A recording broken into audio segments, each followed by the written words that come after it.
안녕하세요, 안육수입니다. 최근 일본의 쌀값이 천정부지로 치솟는 가운데 농림수산성의 수장이 문제 발언을 하면서 잘리게 되고 그 자리에 한국에서도 유명한 펑쿨 섹자의 고이즈미 신지로가 임명되면서 파격적인 행보를 이어가고 있는데요. 현재 일본에서는 쌀 5kg에 4,000엔대 쌀값에 그 반값인 2,000엔 쌀을 내놔서 많은 사람들이 새벽부터 이 쌀을 사기 위해 줄을 서고 있는 상황입니다. 일본에서는 대체 왜 이렇게 빠른 기간에 쌀값이 미친듯이 오르게 된 걸까요? 그 이유로는 외국인 관광객들이 여행 와서 다 처먹는다, 환경 문제로 수확량이 부족해서이다, 이와 같은 이유로 쌀값이 오르고 있다고 했었지만 결국 이것은 언론 플레이에 불과했고, 최근 들어 쌀값을 올린 주범으로 수십 년간 이어온 일본 정부의 정책, 거대한 이익 집단, 그리고 정치인들의 커넥션까지 엄청난 문제들이 하나둘씩 드러나게 되었습니다. 오늘은 일본에서 쌀값이 빠르게 오른 이유와 또 갑자기 쌀값이 내려간 이유, 그리고 이러한 상황에서 일본 네티즌들이 주장하는 음모론까지 함께 살펴보도록 하겠습니다. 우선 모든 문제의 시작은 일본의 간반 정책에 있습니다. 1970년대 일본의 경제가 비약적으로 성장하면서 농업기술 역시 크게 발전했는데요. 그러면서 쌀의 생산량이 폭발적으로 늘어나게 되었습니다. 당시 생산을 너무 많이 한 나머지 일본 정부는 쌀을 창고에 모아두게 되었는데, 관리하는 비용도 비용이지만 비축된 쌀을 비료로 사용하거나 썩어버리는 경우가 상당히 많았습니다. 이렇게 쌀이 과잉 생산되자 쌀값은 자연스럽게 폭락하게 되었고, 일본의 농가들은 파산하게 될 위기에 처하게 되자 일본 정부는 논밭의 면적을 줄이는 간반 정책을 시행하게 됩니다. 이 간반 정책으로 농가에서 논을 줄이거나 쌀 대신 다른 작물을 심게 되면 그만큼 보조금을 지급하겠다고 약속했습니다. 쌀의 공급을 인위적으로 줄여서 가격을 안정시키려는 목적에서였죠. 이 정책으로 일본인들이 먹는 쌀 생산량을 조절할 수가 있었고, 다양한 농작물을 키울 수가 있어 성공한 것처럼 보였지만, 시간이 지날수록 농가들은 정부 보조금에 의존하게 되었고 생산량을 일부러 줄이는 구조가 고착화되면서 만성적으로 비싸게 살 수밖에 없는 구조가 되어버렸습니다. 이전에 아베 총리가 이것을 개혁하려 2018년에 간반 정책이 폐지가 되었지만, 전농의 정치적 영향력과 자민당 내의 농민족이라고 불리는 의원들의 유착관계가 정책이 폐지되었음에도 불구하고 생산 가이드라인이라는 이름으로 바꿔 실질적으로 정책을 이어가도록 만들었습니다. 減反政策は2018年に廃止されましたが、国は今も生産の目安を示していて、米からの転作を促す補助金を出すなど、減反は事実上続いていると指摘されています。 두 번째 이유로는 일본 농업의 절대 권력 JA 전농입니다. 일본의 농업협동조합인데 한국의 농협이 이것을 벤치마킹한 것으로 알려져 있죠. 일본의 JA 전농의 권력과 정치적 영향력은 상상을 초월할 정도입니다. JA 전농은 단순히 쌀을 유통하는 곳이 아닌 농민들에게 비료와 농기계, 심지어 종이박스까지 독점으로 판매, 농사자금을 대출, 일본에서 생산된 쌀을 전량 매수하면서 가격을 결정하고 일본 전국으로 판매를 하게 됩니다. 심지어 보험과 신용사업까지 하면서 한마디로 농가의 생산부터 판매, 금융까지 모든 것을 장악했다고 할 수 있죠. 이 JA 전농에게 간반 정책은 아주 달콤한 개꿀 정책이었습니다. 간반 정책으로 쌀 수확량이 유지되니 전농은 자기 맘대로 가격을 정해 막대한 이익을 얻을 수가 있었고, 또 일본 정부로부터 보조금까지 받아 농민들에게 나누어주면서 영향력까지 키우게 되었습니다. 일본의 농민들은 JA 전농에 의지할 수밖에 없는 구조가 만들어진 것이죠. やっぱり全農って書いてますね。こっちも JA で作ってるものですね。値段の交渉って誰もしてないと思いますね。はい、もうそれが当たり前、昔からそれが当たり前だから安くしてよとはなかなか。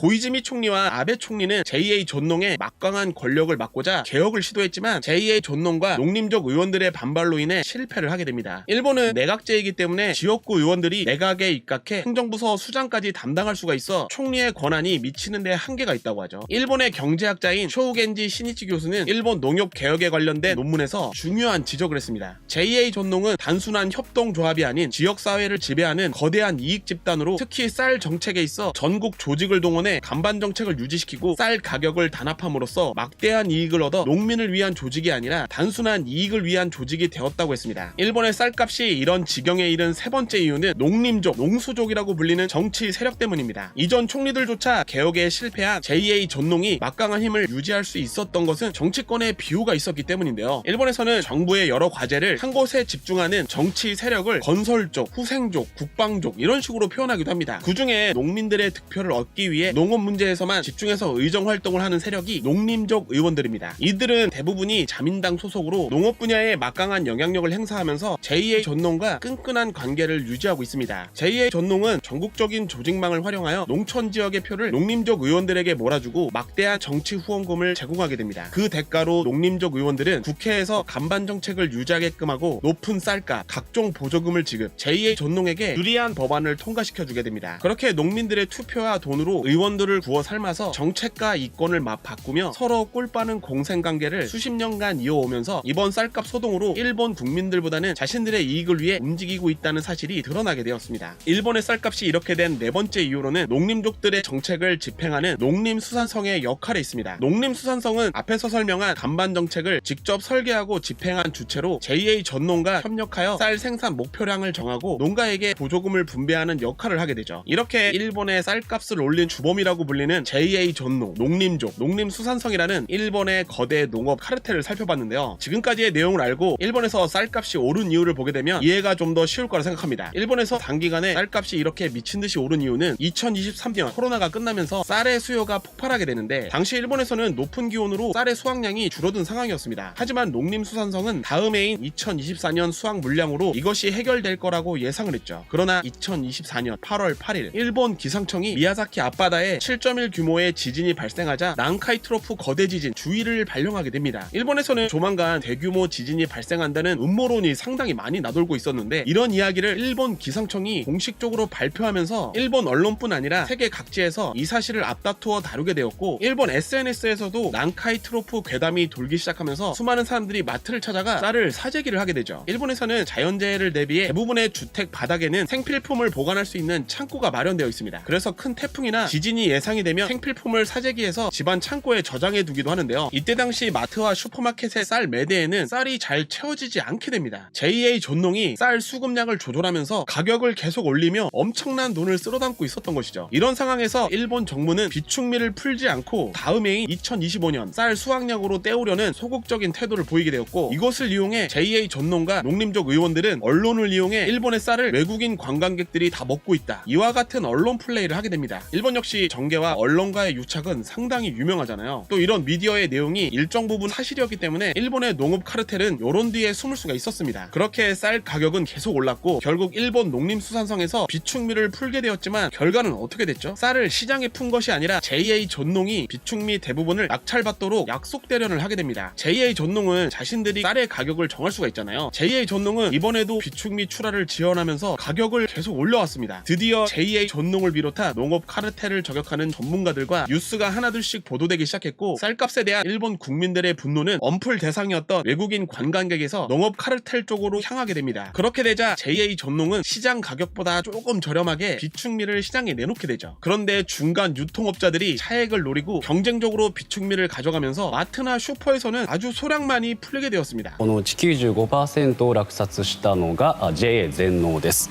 でここから卸売業者であったりそしてその後に店頭にと流れていくわけですけれども、1ヶ月後に小売外食事業に届いたのはわずか1割にとどまっています。じゃあ残りは一体どこにあるのかですけれども昨日ですね、9割以上落札した JA 全農は3月に落札した備蓄米の半数はもうすでに卸売業者に出荷済みだということを発表しました。 일본 국민들은 정부에서 비축미를 풀게 되면 2023년 이전 가격으로 돌아갈 줄 알았는데 오히려 쌀값이 오르게 되자 결국 폭발하게 됩니다. 일본 국민들은 농림수산성과 제2의 전농의 해체를 요구하며 시위를 시작하게 됩니다. 이런 시위는 전국적으로 빠르게 발전되었죠. 이런 시민들의 반응에 농림수산성의 에토다쿠 대신은 이런 인터뷰를 하게 됩니다. 私も米は買ったことありません。正直言って支援者の方々がたくさん米をくださるんでですね、もうまさに売るほどあります。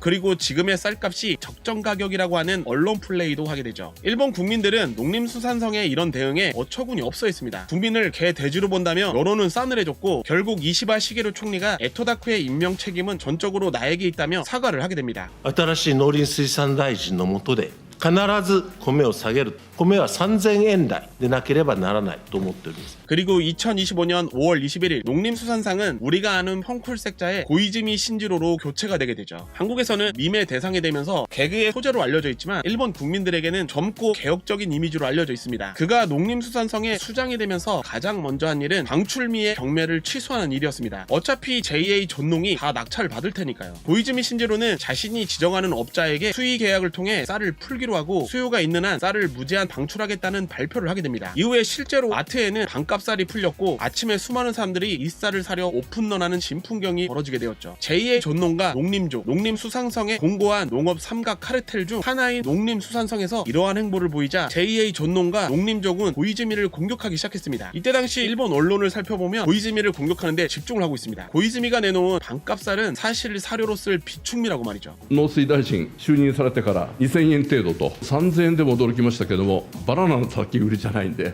気合は分かるんですけども、それが適正価格かどうかと。備蓄米大人気ですね。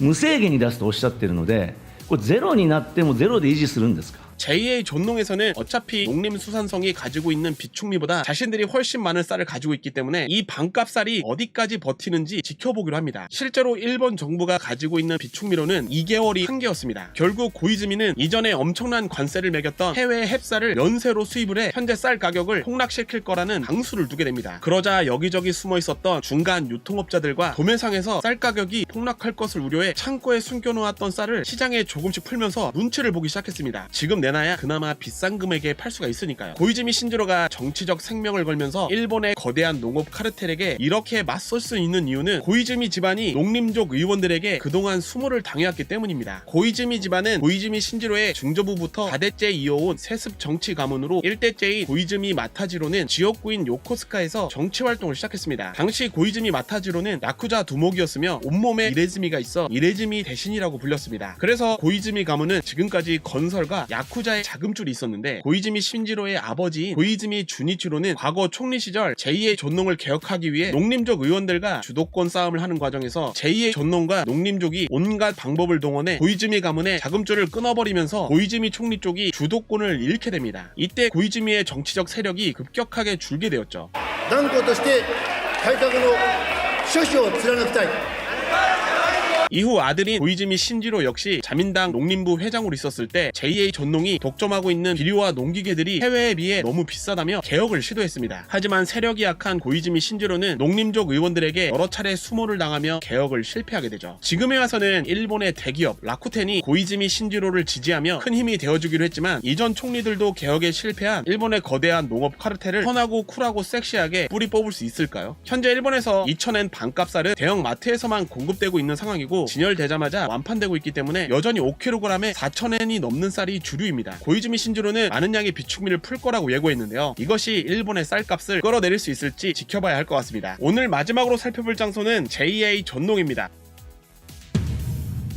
네, 일본의 JA 전농은 현마다 본부가 있는데요. 이곳은 도치견에 있는 전농 본부입니다. 여기 뭐 써있죠? 야빠리 고한, 야빠리 밥. 네, 이렇게 이런 모습이네요. 앞에는 일본 네티즌들의 음모론들을 이야기를 하자면 일본의 농업 카르텔, 농림수산성, JA 전농, 농림족 최근에 여론의 문매를 맞으면서까지 계속 쌀값을 높게 유지하는 이유가 일본의 물가를 계속 상승시키기 위한 음모라는 이야기가 있습니다. 일본 정부는 과거로부터 일본의 물가와 국민들의 월급을 올리는데 오랜 기간 수많은 정책들을 펼쳐왔는데요. 그러다가 전쟁과 엔화 약세로 물가가 오르는 것을 지켜보면서 쌀값마저 올리면 물가가 지속적으로 상승하면서 기업에서 또다시 월급을 인상하게 하려는 의도가 있다고 말이죠. 상당히 흥미로운 음모론이라 소개해드렸고요. 또 다른 음모론이 있는데 중국 자본 농가 매입설입니다. 농가를 가볼까요? 최근 들어 중국인들이 일본의 농지들을 계속 사들이고 있고 이제 쌀의 유통망 역시 중국인들이 하나둘씩 개입하면서 일본 식량의 안보를 흔들고 있다고 주장하는 음모론입니다. 이게 실제로 쌀값이 왜 오르는지에 대한 방송 내용 중에 쌀 유통 쪽에 있는 중국인 때문이라고 이야기하는 패널이 있을 정도였습니다. 마지막으로 소개할 음모론은 농림수산성의 고이즈미 신지로와 JA 전농, 농림족 의원들이 현재 충돌을 하고 있잖아요. 이런 갈등 상황이 약속 대련이라고 하는 음모론입니다. 이렇게 약속 대련을 하면서 쌀 시장을 완전히 개방해가지고 미국의 쌀을 수입할 수 있도록 만들자는 계획이라는 거죠. 네, 오늘은 일본의 쌀값 문제에 대해서 최근 드러나고 있는 농업 카르텔에 대한 부분과 일본 네티즌들의 음모론까지 함께 살펴봤는데요. 안효수 채널에 이전부터 일본 쌀값 문제에 대해서 다뤄달라고 이야기한 분들이 많으셨는데, 이전에는 대부분이 음모론이었고 이제 최근에 이제 흑막이 드러나게 되었잖아요. 심지어 고이즈미 신조로가 등장하면서 농업 카르텔과 전면전을 선포했잖아요. 그러면서 오늘 내용 다루게 되었는데, 여러분들도 오늘 내용 보면서 일본의 상황을 지켜보시는 것도 상당히 재밌을 것 같습니다. 네, 오늘 내용은 여기까지입니다. 그럼 다음 영상에서 뵙도록 하겠습니다. 감사합니다.